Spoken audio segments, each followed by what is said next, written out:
Nagmula nga pala ako sa isang mahirap na pamilya na kung minsan ay isang kahig at isang tukala. Namulat ako sa buhay na hindi prioridad ang pag-aaral.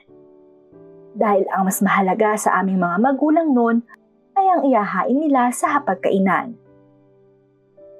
Kaya naman bago ko marating ang propesyon kong ito, ay marami akong pagsubok at hirap na pinagdaanan. Bukod doon, ay hindi ko rin maipagkakaila na ilang beses akong nadapa at nakagawa ng pagkakamali. Nalapis ko talagang pinagsisihan. Simpleng dalaga lang ako noon na may pangarap. Hindi man ako nagawang pag-aralin ng aking mga magulang, ay taos-puso pa rin naman akong nagpapasalamat sa kanila. Kahit pa nga ang totoo, ay obligasyon naman talaga nila na suportahan kami. Naiintindihan ko naman kasi noon kung bakit hindi nila kami kayang pag-aralin. Pero dahil sa may pangarap ako sa buhay, ay nagsariling sikap ako. Nang sa ganon ay hindi ako matulad sa kanila balang araw. Bata pa lang ay kung ano-ano ng trabaho ang pinasok ko. Nandiyan yung nagtitinda ko sa eskwelahan ng mga kakanin para lang may ipambaon at ipambayad sa mga project.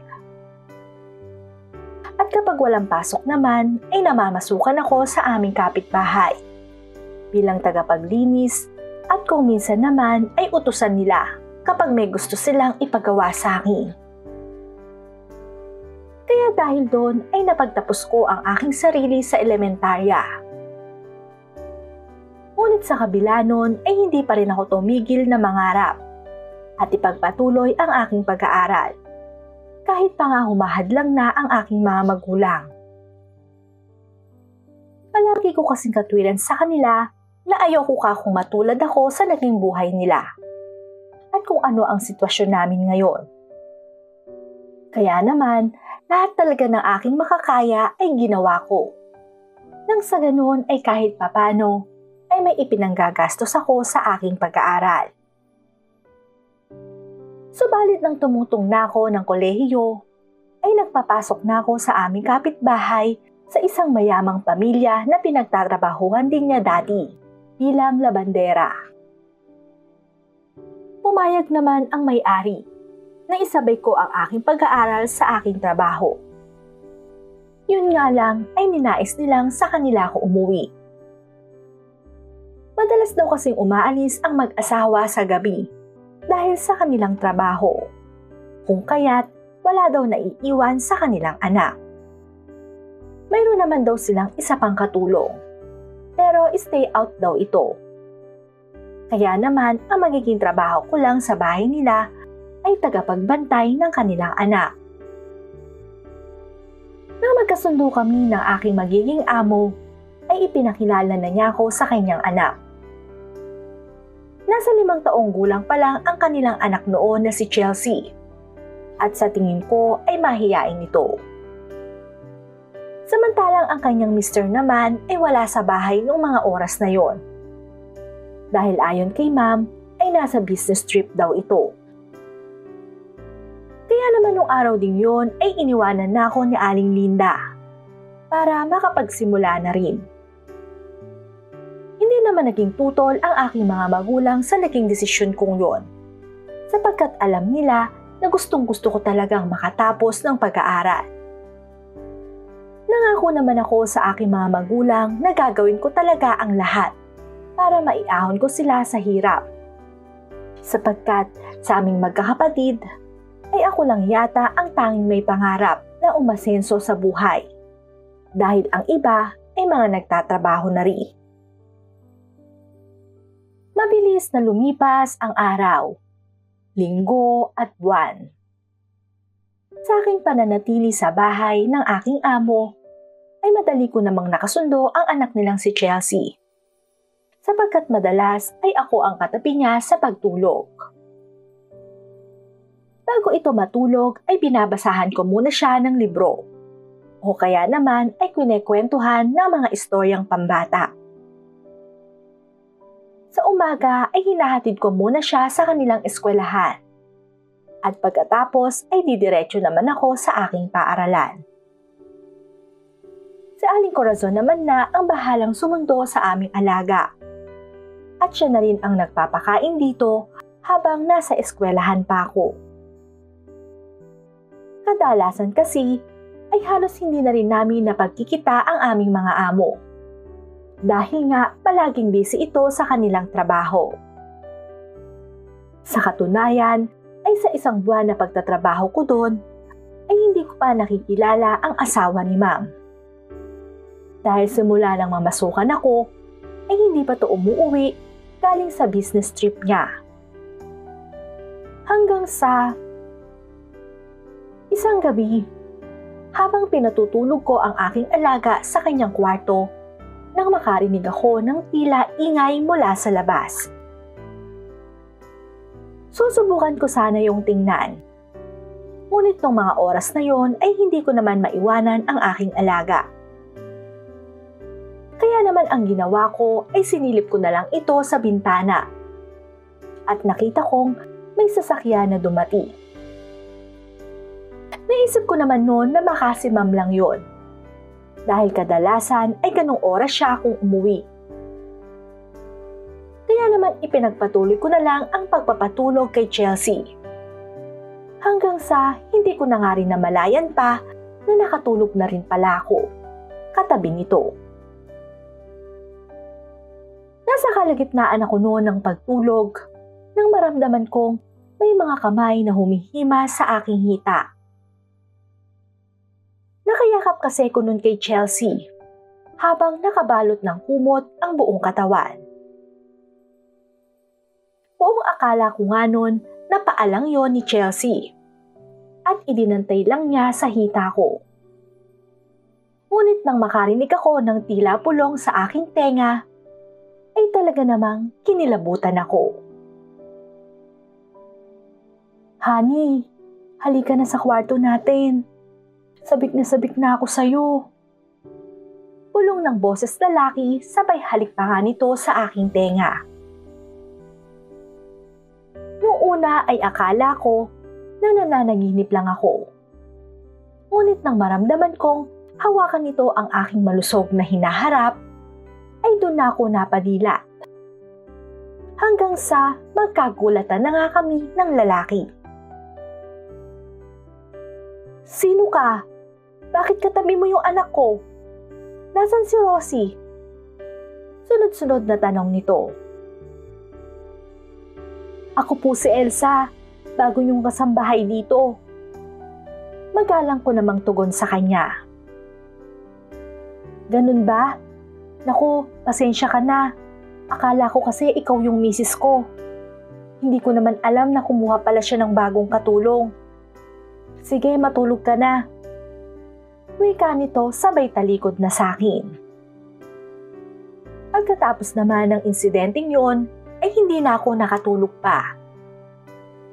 Hindi na kasi naalis sa isip ko ang ginawa sa akin ni Sir. Na hindi ko alam kung ano ang aking naramdaman. Alam ko naman kasing hindi nito sinasadya yun. Kaya naman wala akong dahilan para magalit sa kanya. Pero sa katulad kong walang karanasan pagdating sa bagay na yun, ay malaki talaga ang naging epekto nun sa akin. Yun nga lang, wala naman akong pwedeng gawin, kundi ipagwalang bahala na lang yun. Kinabukasan ay linggo. Wala kaming pasok, kung kaya't maaga akong gumising para ipagluto ang aking mga amo ng kanilang umagahan. Day off din kasi ng ganong araw si Aling Corazon. Kung kaya't kapag ganito ay ako ang gumagawa ng lahat ng trabaho niya. Magkasundo naman kami ni Aling Corazon dahil mabait ito sa akin. Kaya lahat din ng ipinag-uutos niya ay sinusunod ko sapagkat ang tingin ko na rito ay parang ina ko na rin. Nasa 15 ang agwat ng edad sa akin nito. At ayon sa kanya ay may 5 taon na raw siyang nagtatrabaho sa bahay ng aming mga amo. Wala pa daw si Chelsea ay kasambahay na raw siya ng mga ito. Ang kaso, nang mamatay raw ang kanyang ina, ay kinailangan na raw niyang umuwi araw-araw. Dahil wala raw kasama ang kanyang mga anak sa bahay. Kaya nga tamang-tama lang daw ang pagpasok ko sa bahay na yon bilang katulong at yaya ni Chelsea. Dahil kailangan raw talaga ng tagapag-alaga ng bata. Lalo na sa gabi na naiiwan lang itong mag-isa. Masyado daw kasing busy ang mga magulang nito sa trabaho. At hindi na nga raw nagagawa pa ng mga ito ang tungkulin sa bata. Kaya naman bilang yaya, ay ibinuhos ko talaga ang atensyon ko sa aking alaga. Nang sa ganon ay kahit papano, ay maibsan ko ang pangungulila niya sa kanyang mga magulang. Habang nagluluto naman ako ng umagahan, ay nagulat na lang ako nang may biglang nagsalita sa aking likuran. Alam kong si Sir yon. Ngunit dahil sa insidente kagabi, ay hindi ko tuloy alam kung paano ito pakikiharapan. Elsa, tama ba ako? Rinig kong tawag nito. Dahil naman sa narinig kong yon, ay napilitan na rin akong pakiharapan ito. Total ay boss ko rin siya at wala ako sa posisyon para magalit sa kanya. Opo, sir. May ipag-uutos po ba kayo? Magalang ko namang tugon rito na kunwari ay walang nangyari. Nako, wala. Gusto ko lang sanang mag-apologize kagabi. Pasensya ka na ha. Hindi ko talaga sinasadya yung nangyari. Wala naman kasi sa akin nabanggit si ma'am mo na may bago pala siyang hinire na yaya ng anak namin. Paliwanag nito na naunawaan ko naman. Wala po yun, sir. Naiintindihan ko naman po. Mahigsi kong tugon rito na hindi alam kung ano pa ang sasabihin.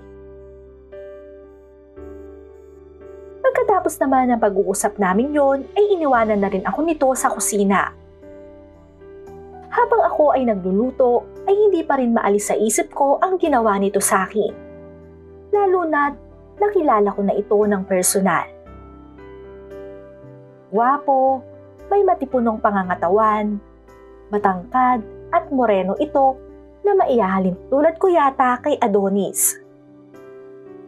Bukod doon ay mukha ring mabait si Sir, sapagkat nagawa niyang humingi sa akin ng paumanhin. Simula naman nang dumating na si Sir, ay nakita ko kung gaano kasaya si Chelsea. Noon ko lang din nalaman na papa's girl pala ito, dahil nga kalimitan ay si Sir ang kanyang kasama. Sa katunayan, ay kahit kapag may meeting sa school, ay si Sir pa rin ang uma-attend, sapagkat palaging busy si Ma'am. Hindi ko nga nun maintindihan kung bakit tila may pader na namamagitan sa aking mga amo. Napapansin ko kasing tila malamig si Ma'am kay Sir.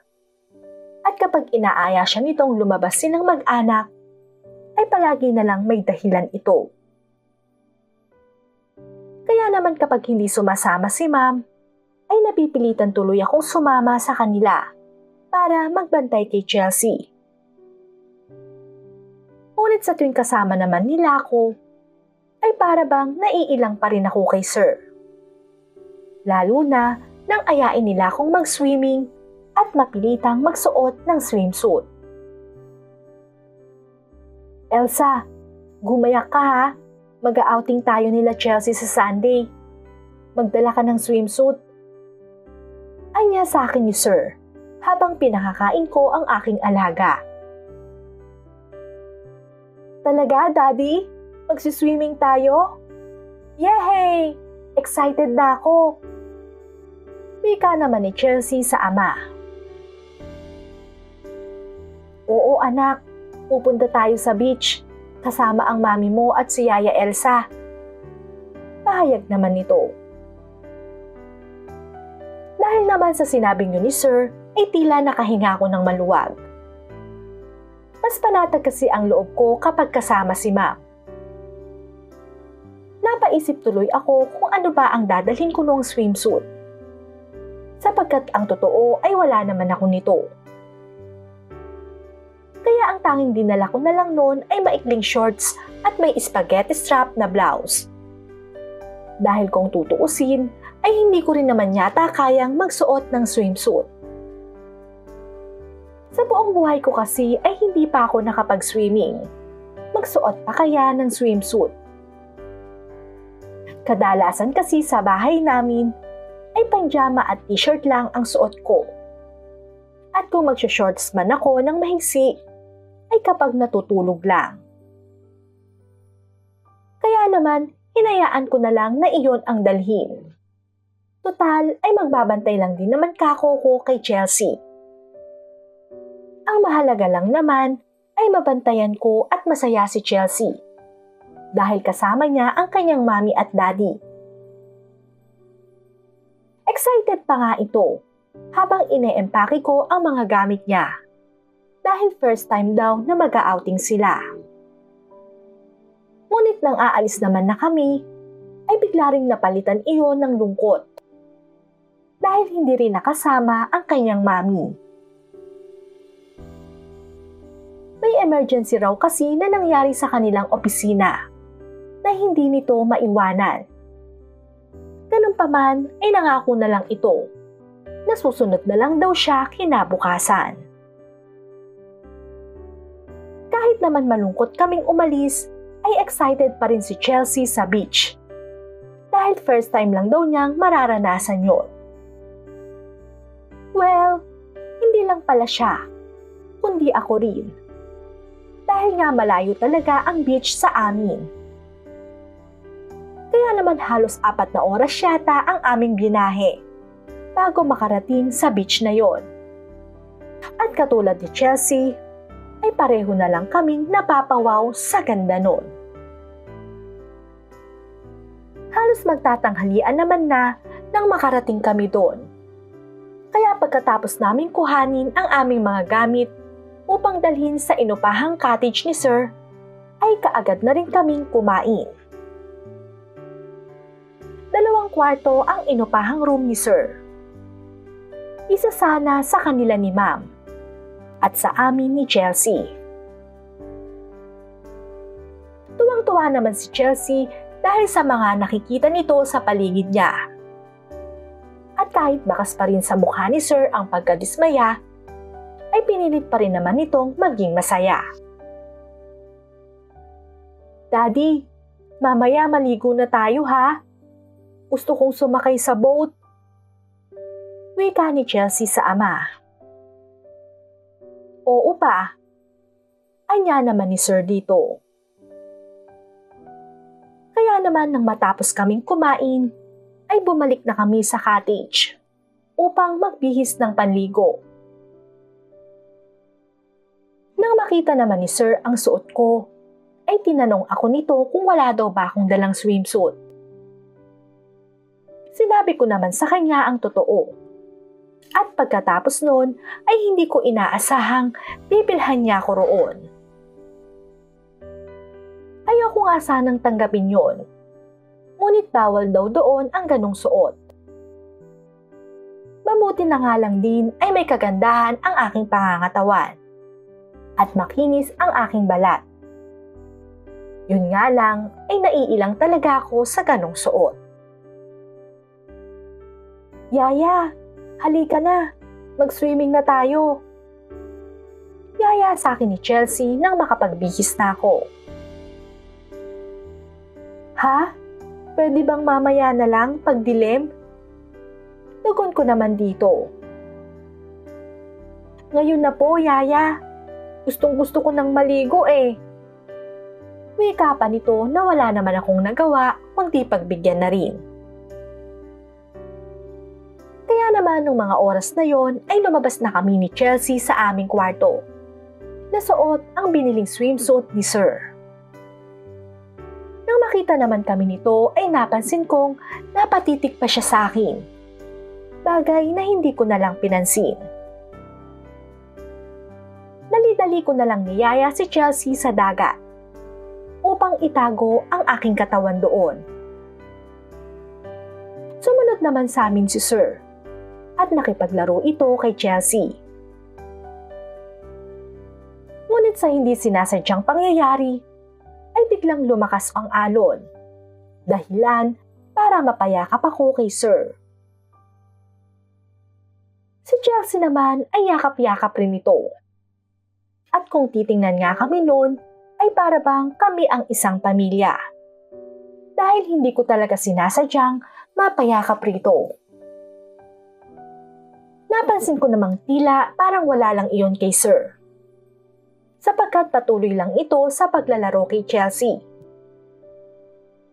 Kaya naman nang humupa ang alon, ay nagpaalam muna ako rito at naupo sa gilid ng dagat. Noong mga sandaling yon ay pinagmamasdan ko lang ang mag-ama habang naglalaro ang mga ito sa alon. Bigla namang pumasok sa isip ko na sana ako na lang ang asawa ni Sir. Dahil kung tutuusin, ay nakay Sir na ang lahat. Hindi ko tuloy na iwasan noon na hindi pagpantasyahan ito. Hanggang sa hindi ko na lang namalayan pa na nakalapit na pala sila. Yaya, halika na. Kumain na tayo. Gutom na ako eh. Kulat kong sabi ni Chelsea. Sumunod lang naman ako rito at nagbihis na. Pagkatapos namang kumain ay nakatulog ito sa sobrang pagod. Kaya't binantayan ko lang siya sa aming cottage. Ngunit nang hindi nagtagal, ay niyaya ako ni Sir upang makipagkwentuhan sa kanya habang umiinom ito ng alak. Wala naman akong nagawa nun, kundi pagbigyan siya dahil alam kong nalulungkot ito. Ngunit nang hindi nagtagal ay napansin kong tila may tama na ito ng alak. Kung kaya't hinatid ko na siya sa kwarto niya. Nang maihiga ko naman ito sa kama niya, ay nagulat na lang ako nang hatakin nito ang kamay ko. Dahilan para mapasubsob ako sa dibdib niya. At nang akmang tatayo ako, ay bakas naman sa mukha ni Sir ang tila nakikiusap. Kaya naman sa hindi ko maintindihang pangyayari, ay pinagbigyan ko ito. Nang halikan ako ni Sir ay hindi na ako umalma pa. Bagkos ay gumanti lang ako sa init ng kanyang halik. First time na nangyari sa akin yon. At hindi ko alam na ganun pala ang epekto nun sa aking katawan. Para akong lalagnatin sa init ng aking nararamdaman. Lalo na nang tila galugarin ni Sir ang buo kong katawan. Ramdam ko rin ang mainit nitong paghima sa aking kaligayahan na talaga namang nagpabaliw sa akin. At nung mga oras na yon ay halos nawala ako sa sarili. At masasabi kong sobrang ligaya ang naramdaman ko. Ngunit nang abutin na ni Sir ang aking kalangitan, ay napahawak na lang ako ng maigpit sa kanya. Dahil na rin siguro sa sakit na aking naramdaman. Pero pagkatapos nun ay napalitan naman iyon ng anong sarap. Na para bang ayoko nang tigilan. Sumusunod lang ako sa bawat indayog ni Sir. At hindi ko na nga rin namalayan pa kung ilang beses kaming naglaro nito ng apoy. Basta ang alam ko lang noon ay pareho kaming maligaya ni Sir. At pagkatapos ay sabay pa kami nitong nakatulog. Naalimpungatan na nga lang ako nang makarinig ng ingay. At pagkatapos ay lumabas na ako ng silid nito upang puntahan si Chelsea. Nadatnan ko namang tulog na tulog pa rin ito. Kung kaya't natulog na rin ako sa tabi niya. Habang nasa outing kami, ay naulit ng naulit ang namagitan sa amin ni Sir. Ngunit nang makauwi kami sa bahay nila, ay tila formal na lang ito uli sa akin. Kaya naman kagaya nito ay dumistansya na lang rin ako sa kanya at nag-focus sa aking pag-aaral. Naiintindihan ko naman kasi si Sir na ayaw nitong masira ang pamilya niya. Kaya bago pa man mangyari yon, ay naisipan ko na rin mag-resign na sa kanila. Nang sa ganon ay maiwasan ko rin ang gulo. Nang magtungo si Sir sa business trip niya, ay doon ako nagpaalam kay Ma'am. Sinabi ko dito na kailangan ko na akong mag-focus sa pag-aaral ko dahil mahirap na ang mga subject ko. Total naman ay may naipon na rin ako nung pera at binigyan rin ako ni Sir ng sapat na halaga para daw sa pag-aaral ko. Hindi ko naman natanggihan yon dahil alam kong kakailanganin ko talaga yon. Kaya naman nang payagan ako ni Ma'am, ay umalis na rin ako sa bahay nila at umuwi muna sa amin. Alam kong mali ang ginawa namin ni Sir, pero hindi ko yon pinagsisisihan. Dahil ang totoo ay labis itong nakatulong sa akin. At kung hindi dahil sa pera niya, ay hindi ako makakatapos ng pag-aaral. Mali man ang naging paraan ko, ang mahalaga ay naitama ko yon ng maaga. At hindi na lumaki ang bagang ginawa namin. Bagkos ay kaagad naming napatay ito. Kaya naman ngayon ay maituturing ko na lang yung magandang panaginip. Panaginip na hindi ko makakalimutan. Hanggang dito na lang ang aking kwento. Ang inyong tagapagbahagi, Elsa.